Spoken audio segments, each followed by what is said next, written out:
Hey folks og velkomin í flæðiskerið með okkur Rökkva og Jóa og hjá okkur í dag rokkarinn Flosi Þorgeirsson, kannski best þekktur úr Ham.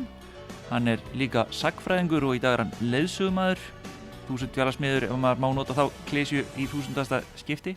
Velkomin. Já, takk fyrir. Kannski, fólk kannski forvitnast að heyra Ham og hvernig þú kannski fyrst leitist í tónlist og hvernig Ham-ævintýrið byrjaði síðan. Þeir náttúrulega löngunar góðsagnir. Já. Það víst, já. Það var náttúrulega fyndið, við náttúrulega hættum þetta 94 og svo bara heyrði ég lítið meir Ham. Ég flutti til Danmörku 97, svo gerðist eitthvað með ég bjó í Danmörku, svona 6 ár til 2002-2003, tæp 6 ár. Þegar ég kom heim þá flutti heim 2002 og var að bíða til strætó og heyrði það voru unglingsstúlkar sem var að hlusta á eitthvað í heyrnartólunum sínum og svo mér fannst ég eitthvað kannast við það, svo ég heyrði betur, þá var þetta lag með Ham, unglingsstúlka að hlusta á Ham, bíða til strætó, ég bara, hvernig stendur á þessu? Og þá höfðum við sem sagt fengið eitthvað svona góðsagnakendan stimpil í millitíðinni, það oft svona þegar fólk hættir og hverfur á sjónarsviðinu, engin veit hvað átt hefur fyrir mist hefur. Það svolítið þannig. Já. Held að íslenska þjóðin hefur ótt á það síðan. Fjarlæðan gerir fjöllin blá svolítið svona, fortíðin gerir fjöllin blá kannski. Þannig að við bara risum upp frá döðum. Sko, eru nokkar svona góðsagnakendar rocksveitir nema bara Ham og svo kannski mínus? Já, mér finnst við nú miklu meiri góðsagnir heldur við. Já, við skulum alveg vera meðvirkir í því. Já. Nei, alveg samanlega. Reyndar, það kannski kynslóðatengt aldrei, sko. Ég veit að mínus eru mikil góðsagn í yngri. Kynslóð, sem nú eru komin á fertugsaldur.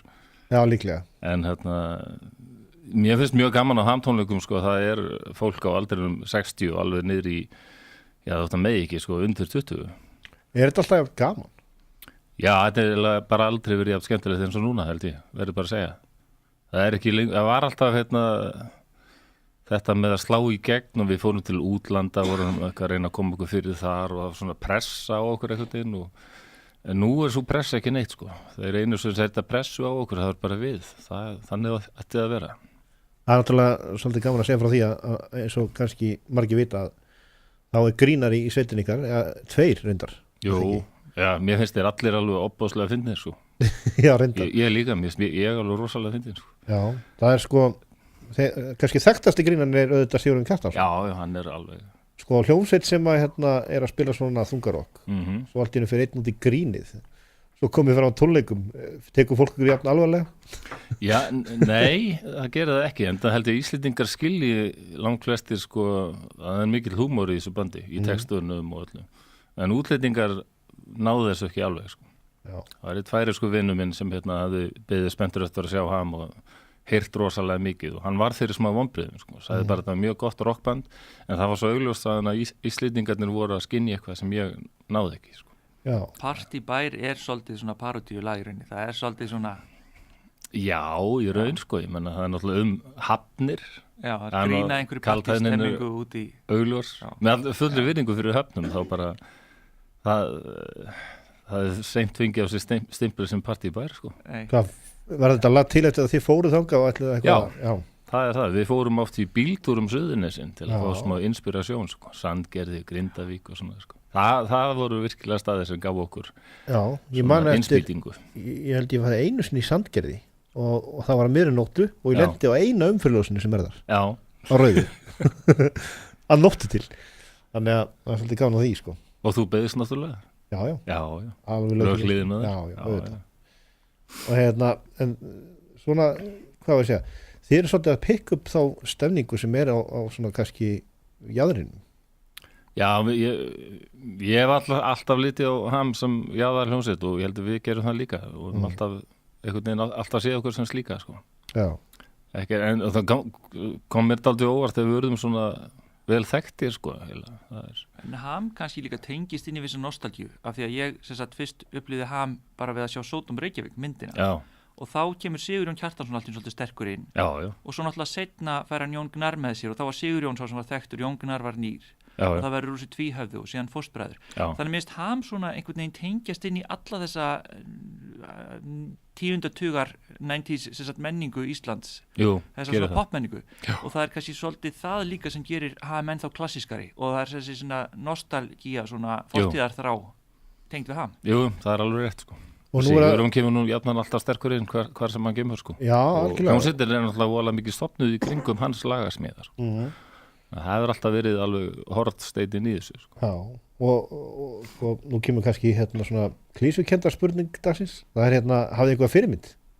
Já, það helst slóvenska hljómsveitin Laibach. Það hafa haft mikil áhrif á okkur alla. Og svo New York sveitin Swans. Já. Það er alveg sammála það. Svo nefndum við oft ABBA, sko, ég veit ekki. Var það ekki bara grín eða? Já, bæði og, sko. Já. Það var svona, kom mörgum á óvart 9. áratugum þegar sumir svona jáðar rockar fóru að nefna ABBA, en sannleikurinn bara sá þetta alveg stórkostlega lagarsmíðar, stórkostlegar útsetningar, þótt þetta sé pop, sko. Já. Já, þú vinnur ekkert alla þessa aðdáendur og þú ert ekki ABBA á ótrúlega mörg hittara lög, mörg lög sem sló í gegn. Alveg ástæða fyrir vinsældunum, sko. Já, það er það. Og þú getur ekkert gert þetta úr hæfileikalaus, bara reyna að, Nei. Kim Kardashian eða, Paris Hilton getur ekkert stofnað ABBA. Nei, ég var erfitt með að sjá það. En ég hef reyndan mjög gaman af því þegar hæfileikalaust fólk kemur fram með tónlist eða eitthvað, já, sérstaklega tónlist. Já, ég ætti kannski að fara í tónlist til að gleðja þig. Já, ég menna, það er þessi hamfara tónlist. Já. Það er oft fólk sem eru algjöru svona utangarsmenn, sko, og hafa takmarkaða hæfileika til að smíða, jafnvel til að syngja, en það er eiginlega ákefðin og ástríðan sem bara er svo sterk og svona óbylandi trú á eigið sjálf. Já. Það er svo sexy og fallegt. Sko, ég er sammála því. Já. Og þetta er eins í kvikmyndum og við höfum einhvern tímann talað þetta eins og með myndina The Room. Mjög gott að svona óbylandi ástríða, endalaus metnaður og bara eldheit ástríða fyrir því sem þú ert að gera. Já. Og þessi óendanlega sannfæring. Já. Þú getur ekki eins og ef ég ætla að búa til mynd sem er viljandi léleg, þá verður hún ekki jafn góð eins og ef ég hefði trúað því 100%. Já, það er með hamfara tónlistin í hnótkust. Við hefum stundum nefnt í þessum þætti í þessu sambandi William Hung.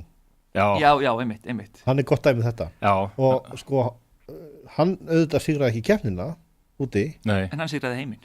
Hann sigraði heiminn og let sko sigurvegarann týnast. Það er rétt. Hann bara hvarf. Ég man ekkert hver það var. Nei. Ég man þetta William Hung. Já, hann mun alltaf eftir honum. Hann var með þessa ástríð og hann svo gott viðmót. Já, það er alveg málið. Það var svona einlægur og skemmtilegur, sko. Einlægni er eiginlega bara allt sem máli skiptir í listum. Ég líki svo oft við slys sem að næst á filmu og sem sagt er tekið upp og er órulega fyndið eitthvað neginn, kannski ekki neitt deyr en einhver dettur og lendur upp á slasnal og snýst í margar hringi og eitthvað svona. Já. Þú getur ekki planað það. Ég get ekki sagt nú ætla ég að fá sem sagt áhættuleikara til þess að endurgera þetta. Þú getur ekki fengið sem sagt mann með hæfileika og skilninga á bransanum til þess að búa til svona hamfara bíómynd eða hamfara tónlist viljandi. Það verður að vera einhver sem að fer bara fullri trú og rennir á ísnum og flippar í nokkar hringi og einhvern veginn deyr ekki en samt dettur mjög dramtíst. Það verður að vera þannig. Svo það fannst mér svo magnað að sjá þarna The Disaster Artist að sjá góðan leikarna, James Franco viljandi leika illa. Það hlýtur að vera frekar erfitt. Já, það er glæsilega erfið að leika illa heldur en ekki. Hann er að leika vel, mann sem er að leika illa. Já. Þetta er alveg svona komið í svona hring. Hann hafði góða fyrirmynd. Já. Einstaka fyrirmynd. En hvað er það svona að gera í dag?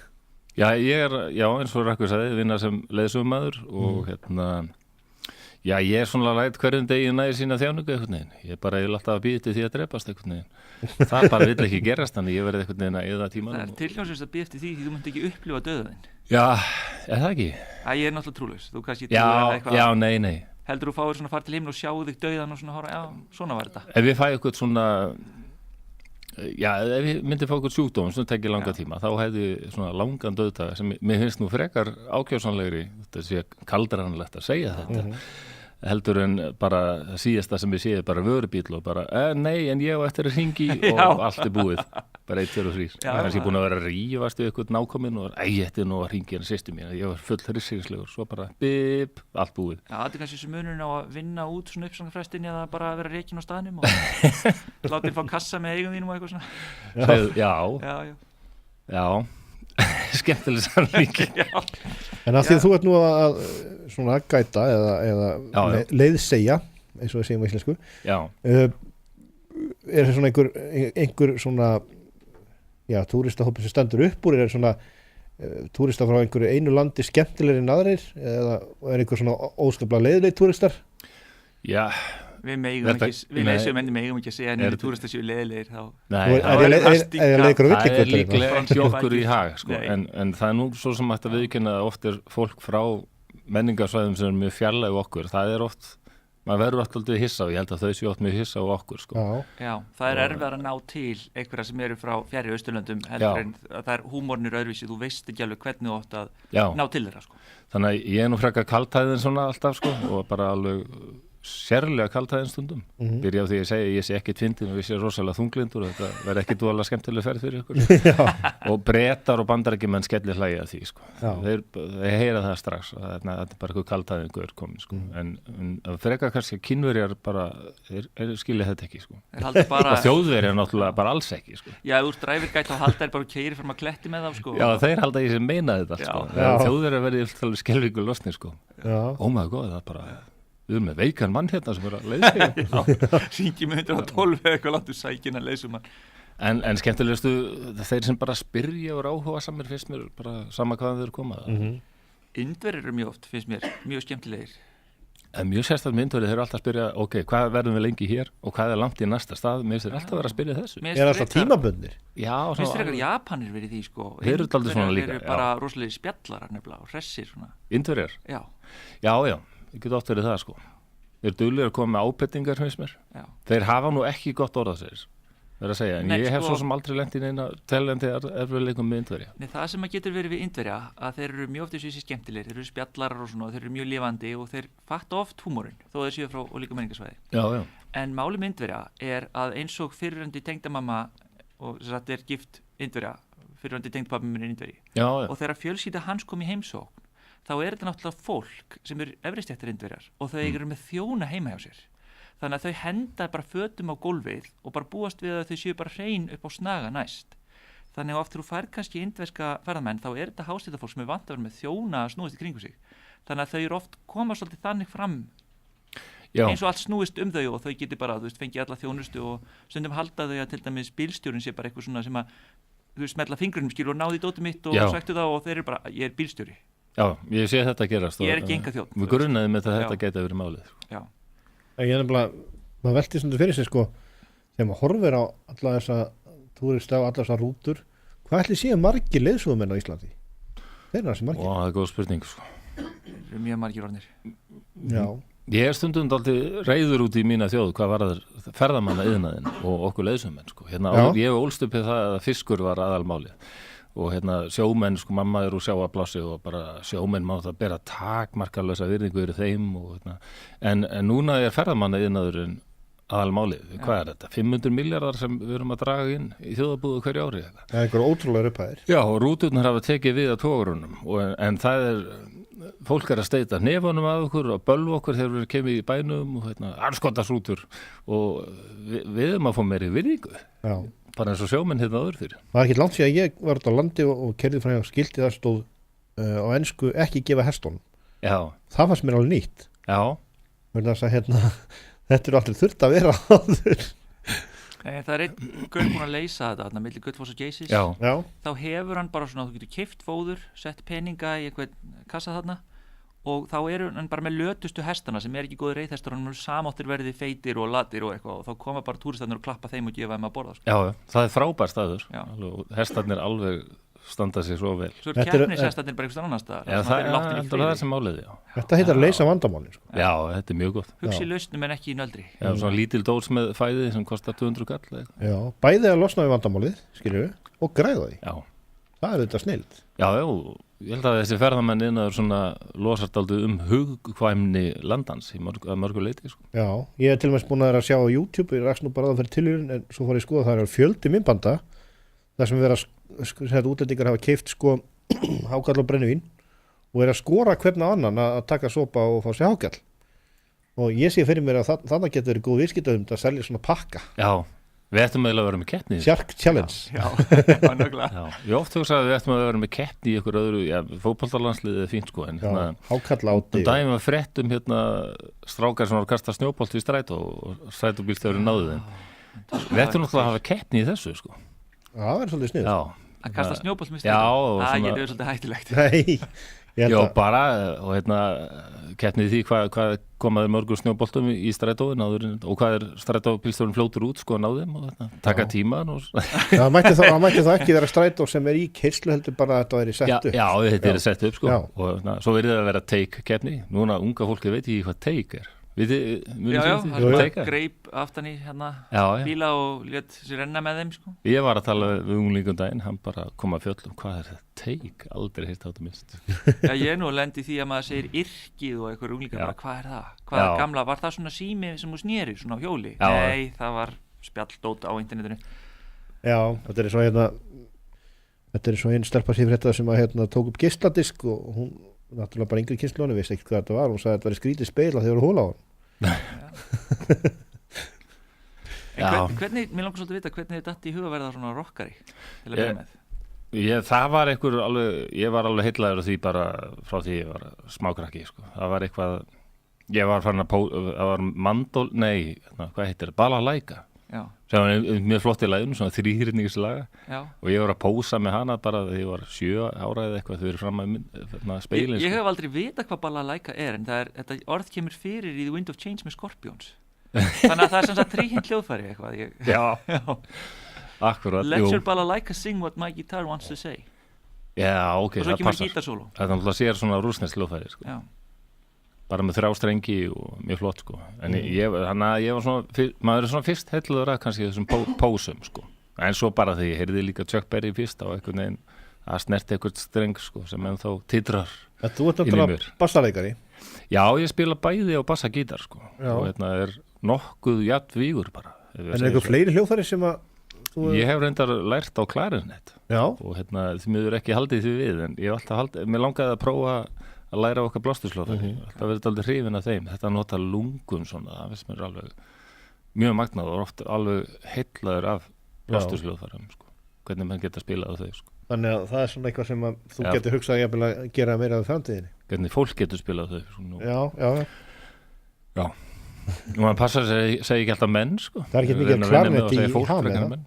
Nei, það er alveg velkomið ég held við aldrei nota klarinett eða bara blásturshljóðfæri, ég man ekki til því Nei, það getur ég heldur Þið eru aðalega með gítar og trómbur og bassa Já, en Jóhannsson sem fjall frá dögunum, mikil missir hann kom með hljómborðið inn í ham sem var þannig að það breytti alveg heilmiklu þegar hann gekk til liðs í hljómsveitina Já, hann var mikil snillingur Já, hann var alveg frábær, hann var svo mikil minimalisti hann var alltaf svo sensur í því að passa sig að gera ekki mikið sem er mjög, mjög mikil Er það ekki mikil kunst líka? Það er mjög mikil kunst Hann var einmitt eins og við vorum báðir mjög hrifnir af einni ákveðinni hljómsveit og töluðum mikið hana og rættum hana fram og aftur það var Kraftwerk sem finnst líka mjög góður í þessu Já, hún er svona sniðu, því að hún er einföld Já Þetta er bara syntar og söngur Mjög einfalda línur oft en passa svo vel saman Það er ákveðin tímamóta hljómsveit Já, mann finnst að vera svona byrjunin á synthpoppinu eða tölvutónlistinni Algjörðu frumkvöðlar Já Og þetta var rosalega þetta var alveg ótrúlegt hvað hægt var að gera á þessum tíma úr þessum syntum af því að þetta var svo viðvæningslegt einhvern veginn Já En þessi tónlist úr hillar Þetta var svo nýtt hljóð Já Alls konar hljóð í þessu og það voru bara 80s hljóðsettir á færibandi Já En svo voru það aðri sem voru kannski mikið syntunum á þessum tíma en nýtti þessu þá tæknir sem hafi komið á einhvern hátt sko. Hvað er þetta að hugsa um? Já, það var svo margar svoleiðis sveitið, það voru ég ætla að nefna svona kannski eina hljómsveit, það var ef við tökum til þess bara Bobby McFerrin Bobby McFerrin? Já, hann notaði bara búkhljóði sko. Já, það er alveg rétt Skilur, þannig að og það er samt 80s. Er hann ekki One Hit Wonder? Ég held það, já. Ég hef ekki heyrt mikið með hann vera. Don't worry, be happy. Já, en hann komst hjá því nota synda en gerði samt 80s sko. Já. Ég hef oft sko, er þetta góð ábending, don't worry, be happy? Ég er nú kannski daldið neikvæður. Það fer ekki í hvað aðstæð þú ert held ég. Ég að gera passa sig að vera ekkit og þungur? Nei, við erum ekki of hamingjusamir sko. Maður verður að hafa smá áhyggjur. Já, annars drabast allt niður bara í vitleysu. Já, meina það? Já, ég held að bara til dæmis okkar forfeður sem þurft að glíma við Það er svona Rex og Velociraptors og svona. Þeir gátt ekkert verið eitthvað don't worry, be happy. Nei, þetta svolítið mikil einföldun. Þannig að þeir sem voru alltaf að líta svona aftur fyrir öxl og það eru örugglega einhver ófreskja að koma. Ég held að við hljótum að vera afkomendur þeirra því þeir voru líklegir til að lifa af. Það er nú einhver svona sögn, þú talar einmitt þjóðverk hvernig þeir taka allt bókstaflega. Það er einhver svona svona orðatiltæki á þýsku eitthvað, die Pessimisten sind die wahren Glücklichen eða eitthvað svona, þeir sem eru svolítið bölsýnir, þeir eru þeir sem að verða hamingjusamur og það er af því að þeir gera náttúrulega ekki eins mikið mistök eins og þessi sem eru bara bjartsýnir en það eru hins vegar þessi sem eru bjartsýnir sem gera eins og þú kallar hamfaratónlistina og myndir eins og þú Rúm. Það er alveg við þurfum þá. Já, þá má ekki vanta. Algjörlega. Þjóðveri hefði aldrei gert Rúm, allan ekki venjulegur þjóðveri. Hann hefði verið svona öðruvísi þjóðveri. Það er rétt. Ég veit ekki neina þýska hamfaratónlistumenn. Þeir eru of meðvitaðir til þess. Já, það má nú alveg deila ýmsa í því held ég, eða ekki. Það sem eitt reynda sem gerir þýska tónlistum svolítið svona hamfara. Þetta er einn í hug reynda. Það er eini sannig Hænó. Já, reyndar. Það er konungur slager tónlistarinnar. Albínóin hann. Hann er reynda mjög flottur söngari. Hann er með flotta rödd og getur sungið. Já, konan því hún er þýsk, þá eignuðustu svona naðgrís sem var svona með rauðu augu og hvítur, þannig að hann fekk þetta Hænó. Það er frábært. Ég held mjög mikið upp á Hænó, alltaf gert. Og ég var mjög glaður þegar vinir mínir yfirleitt deila ekki þessari aðdáun með mér, en kanadíska punkrock hljómsveitin No Means No, eða svona afsprengi þeirra sem heitir The Hansons. Þess að syngja aðalega hockey, Kanadamenn alltaf brjálæri í hockey, en þeir samdu lag sem heitir You Can't Hide the Hino. Hansson, var það ekki mjög vond grúpa? Jú, Hansson, Já, það var þeir voru með þetta bop, byrjun í 10. áratugum. Já, það var en þeir komast að því Kanadamenn þeir fóru til Þýskaland sem voru að segja hvað þeir voru hrifnir að Hino og Þjóðverjar þóttust ekki vita hvað þeir voru að tala um. Nei, nákvæmlega. Svo sáðu þeir hann hefur selt milljónir platna í Þýskalandi, þeir voru bara ljúga, skömmuðu sín fyrir að Can't Hide the Hino. Já, en við ætlum að fara í auglýsingar, við hlustum á Flæðiskir útvarpssögu og við ætlum að heyra lag með Ham hér á eftir sem úr bastum og það er lagið Vestur Berlín. Flott. Og það er að nýrri plötu. Já, það er á nýjustu plötunni sem heitir Söngvar helvíti mannana. Söngvar, já, þetta er mjög punkaður texti, titill. Já. Er eitthvað níhilismi í þannig? Já, það er það. Já, þetta voru Ham og lagið Vestur Berlín. Þarna heyrðu við í tveimur sem voru að syngja og ég ætla nú að byrja að læra þetta. Þú ert gítarleikari, ekki bassaleikari. Þetta er mjög algeng mistök. Já, það. Ég spila líka bassa og ég held að bara mörgum þykir ég eitthvað bassaleikari heldur en gítarleikari. Já, getur. Það er þessi passíva aggressjón eða eitthvað, ég veit ekki hvað það er. Þarna voru Sigurjón Kjartansson og Óttar Proppi að syngja. Jú. Já, akkurat. Dynamist duo. Já, þeir hafa báðir svona sérstakar raddir í söng. Algjörlega. Og saman virkaði mjög vel. Gera það. Þetta er áhugavert. En hvað er þetta nálgast að því að núna eru enga plötubúður að viti, hvað er þetta nálgast á disk? Já, það er náttúrulega að hlusta á þetta Spotify eins og allir gera og svo náttúrulega að kaupa þetta rafrænt held ég, það er stykki plötu útgáfa sem gefur þetta út og ætti nú vera, ég veit svo lítið um þetta en ef þú googlar eitthvað Þú ert bara að spila, þú ert ekkert í Já, ég raun ég er bara gítarleikari ég er bara, fyrst ég Það er bara þegar þessu kemur þá Google vinnur sem ekki lög fyrir þess að hljómsveit og spila alveg bara gítar og reyna að gera það vel og vera flottur og töff og allt þetta en mér finnst ég bara rosalega heppinn að vera í þessu bandið þetta var líka áður en ég gekk í var Ham alveg miklu uppaldi hjá mér ég var búin að sjá það nokkur sem á tólungum mér fannst þér bara fyrst ég sá það 88, 20 ára gamall þá var ég alveg bara, wow, þetta er eitthvað alveg nýtt svona band hefur ekki verið hérna áður á Íslandi þetta var alveg magnað Hvernig er það fyrir mann sem er með eitthvað svona band sem honum líkar mjög vel við og svo bara færa hann bóðum að koma í vandið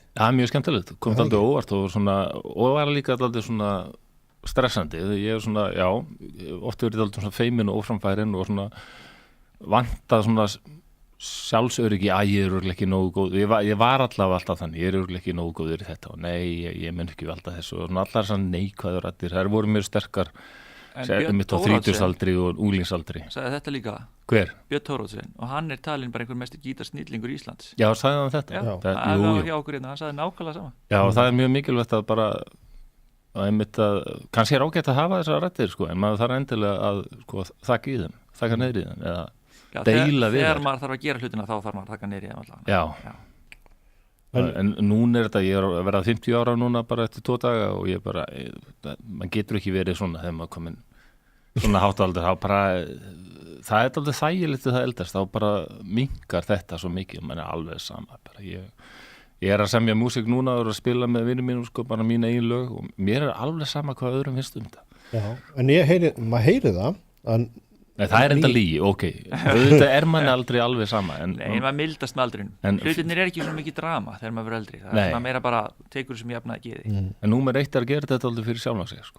Það er eitt þegar maður heyrir ykkur núna, að þið eru með hægari takt en áður, þingri en hægari. Já. Þið eru bjartari hérna á árumaður, eða það er að segja svona við hraðari takt.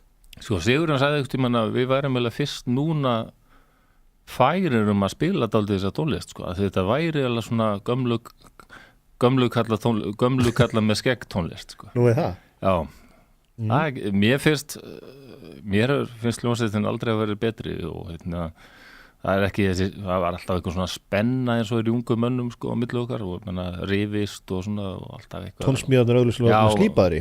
Svo varum menn að drekka og margir eru hætti því, ég er hætti því fyrir löngu síðan. Já.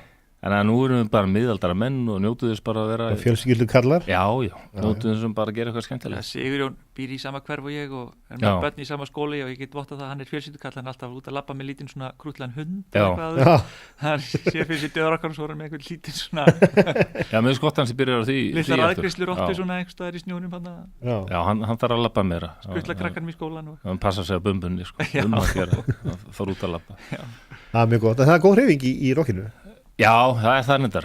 Já, og sérstaklega fyrir áhorfendur. Já, maður, hérna á Airways einast þá spilaði í 4 tónleika sama daginn, sko. Já. Mér leið bara daginn eftir eins og ég hef verið að ganga á Heklu eða eitthvað. Ekki trúið því. Já, maður verður ekkit yngri, sko. Og svo verður maður meðvitaður það að bara allt í einu getur maður ekki eitthvað. Allt í einu, þú veist, maður gerir eitthvað sem maður er búin að gera alltaf og svo allt í einu er maður bara að drepast eins og þú segir. Jú. Bara allir ónýtur næsta dag og getur ekki hreyft þig og eitthvað. Já, þetta er það spurningum að þekkja sín takmark. Þetta kemur lúmst að mann. Já, það gerir það. En eins og ég segi, þá er augljóst að hljómsveitin hún er búin að slípast mikið og tónsmíður er svona, þú heyrir það alveg. Já.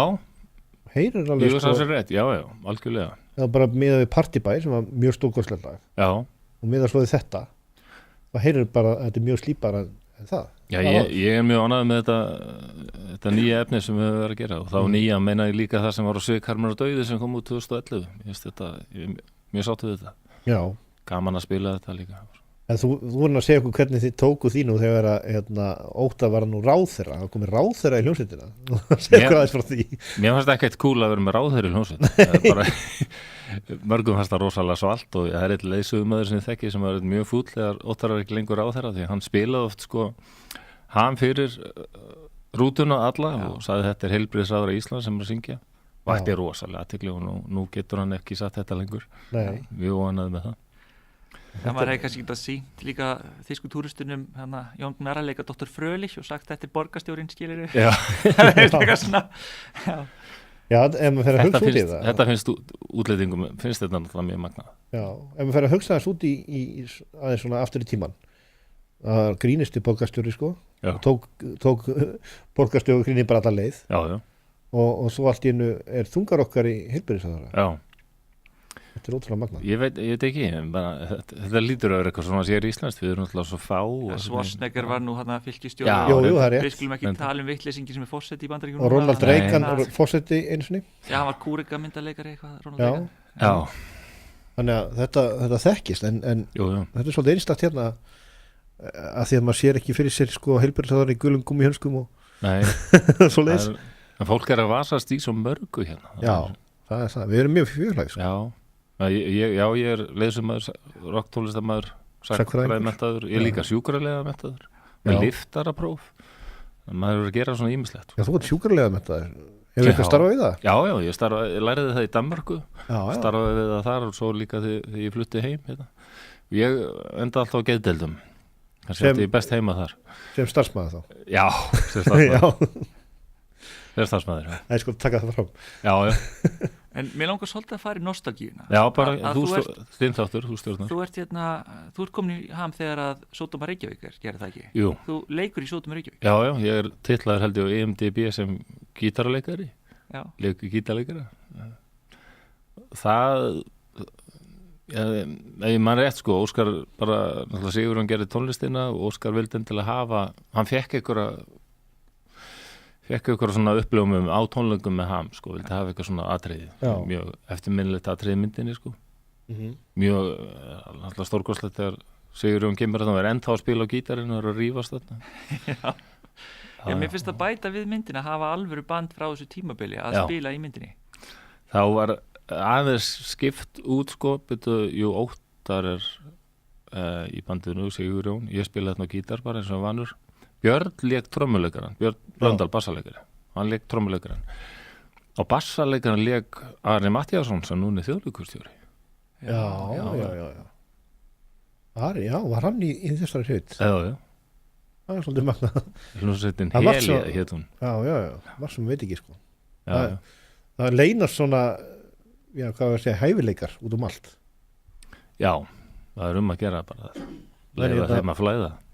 Já, en þú ekkert verið að pælja að fara leiksvið? Herðu, ég reyndar er áhuga leikari. Ég er í áhuga leikmannafélaginu Hugleikur. Já. Og ég þátt í nokkrum leiksýningum með þeim. Þannig að, já. Það er nokkuð virt félag, sko. Frænka mín var einu sinni formaður. Já. Og stundum hefur maður farað okkur svo sýningar í þeim og það er nokkuð mikil svona vinna í þessu. Já, það er þannig. Það er dálítið krefjandi en mjög gaman. Orsalega mikil svona samvera og náin samvera sem er mjög skemmtileg og svona leikarar verða orsalega sko tengdir. Bara fjölskylda? Já, það verður alveg fjölskyldu stemning sko. Já. Sem er mjög skemmtileg og svo áhuga leikfélag gerir allt sjálft sko, leikmyndir og tónlist og allt sko, það er mikið vilna en mjög skemmtilegt og þetta er alveg það sama, 2009-10 þá var ég svona nýheitur að drekka og ég var bara svona atvinnulaus og bara langaði eitthvað öðra sjálfum mér og bara sóttum að fá að vera með þessu. Já, mitt. Alltaf verið svona pingu hrættu við það að leika, sko. Ég er eðli mínu ekkert mjög svona trana mér fram. Þannig að það var svona dálítið öðra sjálfum mér, sko. Ertu þá svona feimin öðru sagði eitthvað? Já, mér finnst það allavega. Vinir mín er svona þeim finnst ég ekki feimin en mér finnst ég vera svona óframfærin sko, passífur en já, það er alltaf gaman að fá athygli ef maður á hann að skilda. Já, þið í ham, þið hittu upp fyrir Rammstein. Já, gerum það. Segðu hvað frá því. Þið var gert það, 2001 og núna, hvað er síðast ári, 2017. Segðu hvað frá því hvernig það var hérna síðast. Þá var ég nú ekki, það bjóði í Danmörku og ég var ekki alveg í þessu endurstofnaða bandi. Það var Jóhann heitin sem sá gítarspilið þá en mér langaði rosalega að vera með og ég endan þá bara flög ég til Íslands og hitti það og ég tók einmitt partýbæði með þeim í Laugardalshöll og ég hitt allavega þessa Rammstein stráka sko, talaði við og alla og þetta var miklu afslappara þá daldið svona. Mér er svolítið skemmtileg færslan frá þér einmitt á þessum tónleikum þegar þú settir hann inn, ég sá hana. Já. Þegar þú sagði þér að þetta væri svo verið í Hvala sko þegar þú skoðum bjáhrændupallana. Já. Það var allir að veipa, það var alltaf eitthvað svona gufustrókar. Stróka svona í loftið, það var eins og verið í Hvala sko. Já, ég horfði svona yfir hópin sko. Mér finnst þetta skemmtileg upplifun hjá tónleika hjá uppbytunarbandinu sko. Ég er nú á Facebook-grúpu sem er svona veiparar sko, einhverjir svo hefa reynt að veipa eins mikið þeir gátu þegar hann voru að spila út af því að þeir töldu að heilbrigðisráðherra var að sækja að veipinu. Já, heyrðu. Þannig alltaf að reyna að setja einhverja svona lög og reglur um þetta. Já. Það er nú miskilningur en en núna 2017 þá fann maður alveg að Rammstein þeir voru nú alveg þokkalega stórt band 2001 en þeir eru orðnir rosalega stórir núna, þetta var mjög professional allt og ég hitti eitt gítarleikaran aðeins sko en annars sá maður þá eiginlega ekki neitt sko. Nei. Sá aftur núti forseti Íslands mjög mikið. Já, var hann aðnáð? Já. Er hann Rammstein aðnáðandi? Já, greinlega. En þeir komið fyrst, hittur þá eitthvað meira eða? Já, þá hittum við það aðeins meira. Það er mjög svona rólindir og bara dæmingir í þjóðir alltaf. Ég held líka sko ef þú ert tungarokkari, fólk heldur oft þú sért klikkaður og tungarokkari, þú færð oft útrásina væntanlega í rockinu. Ég held að og svo ertu bara svona. Já, það eins og eistnaflug alveg rómað fyrir hvað þetta alltaf gott andrúsloft og afslappað og fínt sko. Það aldrei verið neins slagsmála. Ekki vera fáviti og það aldrei neitt vesennar. Nei, það alltaf reynd að stoppa það strax og merkilegt með það hvað samt töluvert drukkið þannig sko. Já, og þetta rosalega stór hátíð að verða. Já, hún það. Reksturinn gekk nú eins og bara langflestum tónlistarhátíðum, það gekk hann eitthvað svona brössulega seinast. En hún verður áfram samt sko. Það dálítið sinn, mér finnst eins og segja, veit ég hvort það góðæri sem veldur þessu, en það mér finnst vera minna mætt á tónleika en var, og svona sumar tónlistarhátíður hefur verið að berjast aldrei í bökkum. Og við höfum ótrúlega gerst í góðæri sko að til dæmis bíóaðsókn og fara út að borða og fara á tónleika eykst af því að til dæmis utanlandsferðir minnka í kreppu, það aukist og í góðæri þá kannski minkar einmitt þetta tónleikar fara út að borða af því að fólk fer meira til útlanda og kaupir sér kannski stóran bíl eða eitthvað svoleiðis. Mér eftir það í hug sko. Já. En sko við höfum ótrúlega mikið af stórum tónleikum í litlum plássum.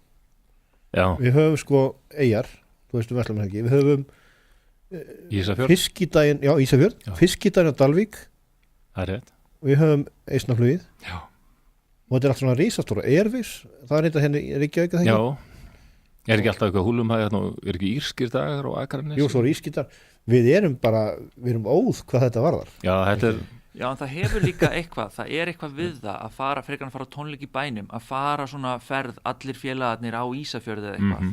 Og vera þar, það allt öðruvísi. Já, það öðru stemning sko. Já. Bara ákveðin stemning við þetta og sennilega kemur sem hátíðum kemur bara til með að fjölga sko. Ég held það, reynslan bara góð og þarna kemur hópur á liði sem eins og Eistnaflugið sem bara hellir sér áfengi og vatnar svo ósalega þunnur og svangir og eða bent út á mensinstöðu eða næsta veitingastað og kaupa mat og svo vantar alls ekki snöðsynni vörur kannski. Buxur verður drulluðar, það kaupa sér nýja það alltaf bærin bara að græða þessu. Það allir bæði að búa mjög ánæði með þetta. Já, það ekki? Jú, það sérst, ég veit það eins og í Neskúrstað alveg. En það sjarmi yfir svona hátíðum í rauninni einhvers út á landi eins og þarna Aktalón, einleikjahátíðin. Þetta eitthvað staðar bara út í rassi á Suðureyri, þú veist, það sem að býr næstum því engin einhvers staðar rafn undir fjöllunum og það eitthvað rosalegu sjarmi við að fara á svona afskektan stað til þess að fara. Já, farðu nú varlega úr eitthvað minn, mamma mín nú frá Suðureyri. Já, afskektur þýðir ekki slæmur. Nei, ég veit. Nei. Og það mjög afskektur, það bara alveg örgætt. En einleiki hátíð þar? Já, Aktalón. Já, það rétt.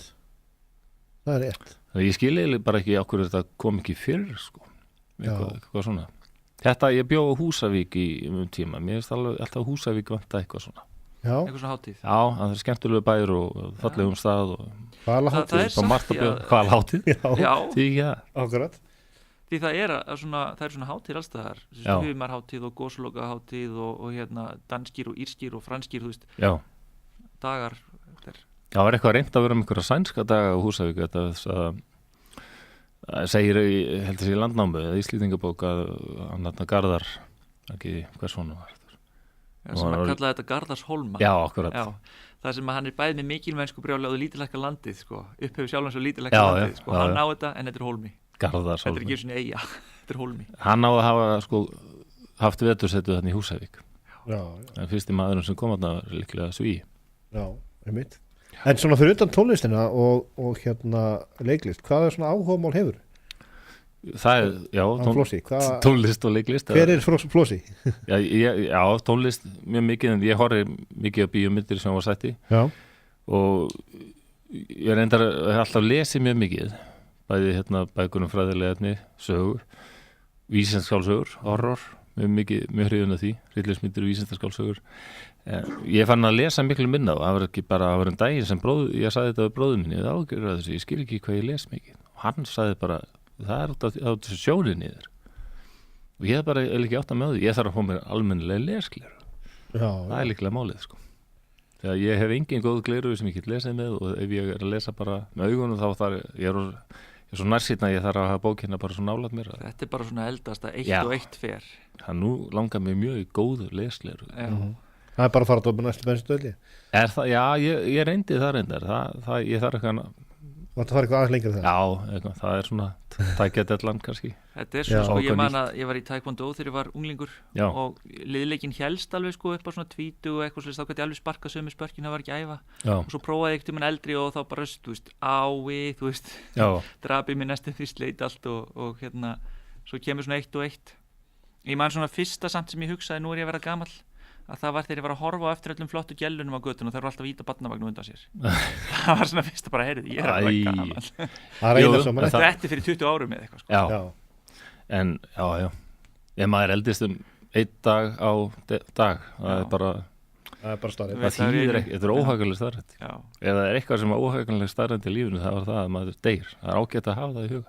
Og ef við talum sagnfræðina, þá er það svo ljóst ef maður að lesa sögu, áður fyrr var dauðinn miklu nær fólki. Hann var allstaðir í kring, Fólk var að hrynja niður, þá komið plágur og engin heilbrigðisgæsla neitt. Þannig að allir voru vanir dauðanum og það var mörg sér að gefin út hver eða sjálfsjálfarbækur dauðan frekar en lífið hérna áður fyrr. Svona hvernig á að deyja vel, það var mikilvægt. Deyja með sæmd, deyja með sæmd, það var... Ég meina jafnvel bara á Íslandi fyrir einhverjum áratugum, árhundruðum, þá bara, einhver fór út á fiska og svo kom hann ekki tilbaka. Það var alltaf... Já, nú er hann meira feimnismál.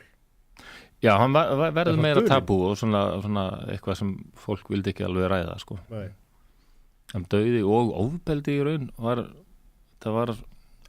þetta var meira svona meira inn hérna. Hversdags, Já, hversdags. Þetta þótti ekki fréttnæmt. Nei, kannski ekki eins og núna, Nei. En svo,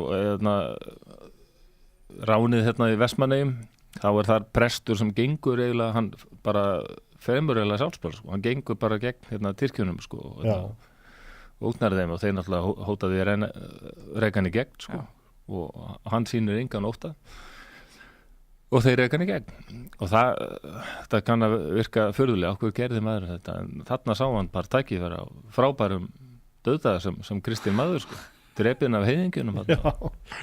Já, getur orðið píslarvottur. Já, nákvæmlega, æpandi orð Guðs bara á seinustu stundum. Nákvæmlega. Já, það var náttúrulega þessi eldklerkur sem að predikaði og hraunið stoppaði fyrir svona kirkjuna, svona kirkjubæklaustur. Hann hefur kannski haldið að þetta myndi eitthvað svona bjargonum, en svo bara stoppið kirkjunir ekki. Jón Stengriðsson, hétan, akkurat. Jú, það voru alltaf mjög, þá vissi fólk... Eldklerkunum var seinna, þannig hann hefur ekki getað verið að herma eftir eldklerkunum.